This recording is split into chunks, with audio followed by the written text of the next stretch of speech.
High friends welcome back to my channel Bandhura finally एक गुरुत्वपूर्ण video बनाते चलेছি तो সেই গুরুত্বপূর্ণ ভিডিওটা হলো বন্ধুরা আপনারা অনেকেই কিন্তু অরুণোদয় আঁচনির জন্য টাকা প্রত্যেক মাসে কিন্তু 1250 টাকা করে পাই আছেন।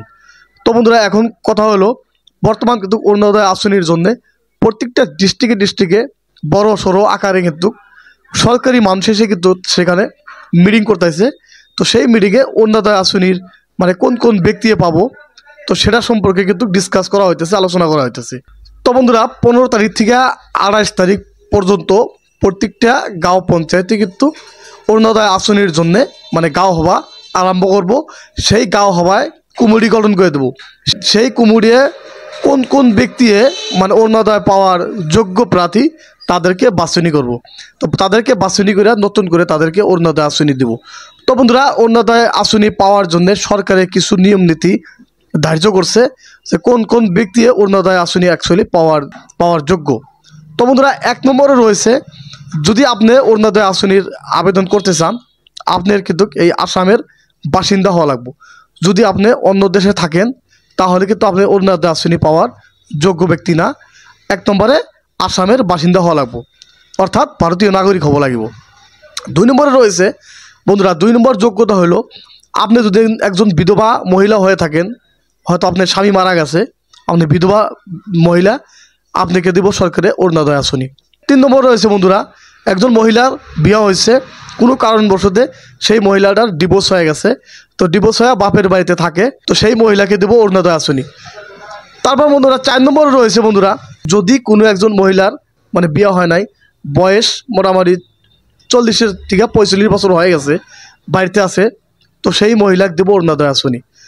তারপর বন্ধুরা 5 নম্বর রয়েছে অন্ধ, কানা, বোবা, ল্যাংড়া, ডিসেবিলিটি।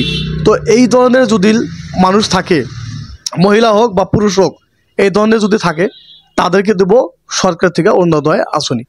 তো বন্ধুরা এইগুলা ব্যক্তি দেব অরুণোদয় আঁচনি।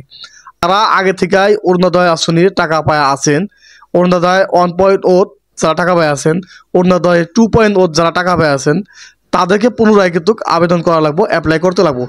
যদি তারা আবেদন না করে তাহলে কিন্তু তাদের নাম কিন্তু সরকার থেকে কর্তন করে দেব, তারা কিন্তু টাকা পাবো না। তো অরুণোদয় আঁচনির টাকা যারা আগে থেকে পায় আছে তাদেরকে পুনরায় অ্যাপ্লিকেশন করা লাগবে, অ্যাপ্লিকেশন করার পরে সে তারা পুনরায় টাকা পাবো। আর বন্ধুরা এতক্ষণ যা আমি মানে নিয়ম নীতি কয়ে দিলাম আপনাদেরকে, তাদের কিন্তু প্রত্যেকেরই কিন্তু রেশন কার্ড থাকা লাগবে। যদি রেশন কার্ড থাকে তাহলে কিন্তু অরুণোদয় আঁচনির জন্য অ্যাপ্লাই করতে পারবো, আর যদি রেশন কার্ড না থাকে তাহলে কিন্তু অরুণোদয় আঁচনির জন্য অ্যাপ্লাই করতে পারবো না। যারা যারা নতুন রেশন কার্ড এই মুহূর্তে পাইছে তারা কিন্তু অরুণোদয় আঁচনির জন্য অ্যাপ্লাই করতে পারবো। যারা এখন তৈরি রেশন কার্ড পান নাই, আবেদন করছেন, তারা কিন্তু এই সময়ে অরুণোদয় আঁচনির জন্য অ্যাপ্লাই করতে পারবেন না। কারণ অরুণোদয় আঁচনি করার জন্য 1 নম্বরে রাখবো রেশন কার্ড, তার সাথে লাগবে আধার কার্ড, তার সাথে লাগবে ব্যাংক পাসবুক। এইগুলা ডকুমেন্টস দেওয়া কিন্তু আপনাদেরকে অ্যাপ্লাই করতে লাগবে অরুণোদয় আঁচনির জন্য। তো বন্ধুরা যেগুলা মহিলা মানুষে বর্তমান অরুণোদয় আঁচনির টাকা পায়া আছে তাদেরকে কিন্তু নতুন করে আবেদন করা লাগবে। তো আবেদন করা লাগবে এই জন্যে তাদের ভিতরে কারো হয়তো সরকারি চাকরি হয়েছে, এই জন্যে সরকারে এখন বাছনি করব যে তারা এখন অরুণোদয় পাওয়ার আসলে যোগ্য ব্যক্তি কিনা। তো হয়তো আগে তারা যোগ্য আছিল, আগে অবস্থা খারাপ আছিল, এখন অবস্থা ভালো হয়েছে, এই জন্যে সরকারে বাছনি করব। বাছনি করে করে তাদেরকে কিন্তু অরুণোদয় আঁচনি দেব। যদি অরুণোদয় আঁচনি আসলে পাওয়ার যোগ্য হয়ে থাকে, আগের ক্যান্ডিডেট যদি অরুণোদয় আঁচনি পাওয়ার এখন পর্যন্ত যদি যোগ্যতা হয়ে থাকে তারা পাবো। আর যদি তাদের ভিতরে এখন অবস্থা ভালো হয়ে গেছে, 2 লাখ টাকার উপর ইনকাম হয়ে গেছে, তাহলে কিন্তু পাবো না। হয়তো 2 লাখ টাকার উপর ইনকাম করছে, তাদের ফ্যামিলির ভিতরে 2 লাখ টাকার উপর ইনকাম হয়ে যায়, তারা কিন্তু মানে অরুণোদয় আঁচনির টাকা পাবো না। আরও একটা কথা কইছে যে অরুণোদয় আঁচনি সেগুলা বাড়িতে পাবো যেগুলো বাড়িতে রেশন কার্ড আছে, আর রেশন কার্ড থাকা একজন ব্যক্তি পাবো অরুণোদয় আঁচনি। একটা ফ্যামিলিতে 2টা অরুণোদয় আঁচনি হবো না, একটা ফ্যামিলিতে একটা অরুণোদয় আঁচনি হবো।